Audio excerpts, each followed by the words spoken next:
작년에 이제 비슷한 상황이 벌어지면서 맞습니다. 강남역이 순식간에 일대가 침수됐었는데 네. 거기가 지대가 또 낮고 물이 한강 쪽으로 빠져나가는 물길이 이제 뭐 정비를 그 이후에 시작했습니다만 아직 완료가 안 안 됐을 됐죠. 테고 네. 그럼 올해도 지금 그럴 가능성이 꽤 있는 겁니까? 그렇습니다. 강남 지역은 지형적인 조건상 시간당 100mm 정도, 70에서 100mm 정도의 비가 내리면 네. 그것도 오랜 시간 동안 내리게 되면은 네. 똑같은 현상이 반복될 수밖에 없습니다. 네, 네. 물론 지하 배수로 같은 걸 정비를 하지만 그게 1년 만에 완성될 수 있는 상황은 아니죠. 네. 똑같은 현상이 발생할 수 있기 때문에 만일에 강남 지역에서 재난 문자를 받으면 안전한 곳으로 대피. 두 번째는 지자체 같은 경우에 차수막이 굉장히 효과가 있었거든요. 네, 그러니까 물이 지하 공간으로 차는 것을 막아주는 효과가 있었기 때문에 네. 모래주머니나 차수막 등을 이용해서 최대한 지하 공간이 물로 인해서 차는 것을 막아주는 그런 두 가지 노력이 동시에 있어요. 예.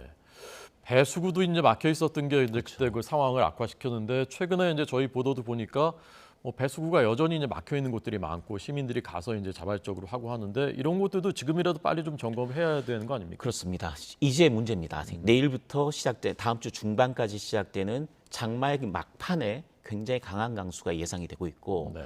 특히 이런 강수는 어느 지역에 내릴지를 솔직하게 예측하기가 상당히 어렵습니다. 그렇군요. 그러니까 어느 중부 지역에 주로 수도권이나 영서 지역은 가능성이 있지만 수도권의 영서에 조금만 내려가면 충청 지역이 걸리거든요. 네. 역시 중부 지역입니다. 근데 충청 지역에 걸릴지 수도권에 걸릴지를 예측하기 상당히 어렵습니다. 네, 네. 어제의 상황을 예로 들자면요. 잠깐 보여주시면 좋을 것 같은데요. 네, 네. 어제 상황을 예상을 보시자면 원래는 강한 비가 내릴 것으로 예상되는 지역이 충청 지역이었습니다. 충청 지역과 전라북도 지역에 걸릴 걸로 예상을 했었거든요. 네, 네. 그런데 이 비구름이 이 지역이 아니라 약간 위쪽에 걸렸거든요. 그래서 수도권에 굉장히 강한 비가 내렸고 네, 네. 또 다른 비구름은 주로 전남이나 경남 쪽으로 이동을 했거든요. 네.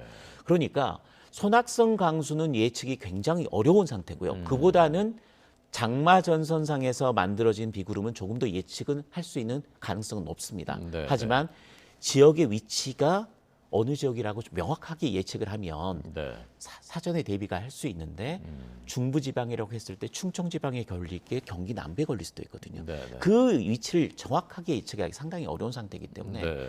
우선은 장맛비로 인해서 호우 예보가 날 경우에는 그 주변 지역에서 대부분 상당히 미리 대비를 하는 것이 굉장히 중요합니다. 네.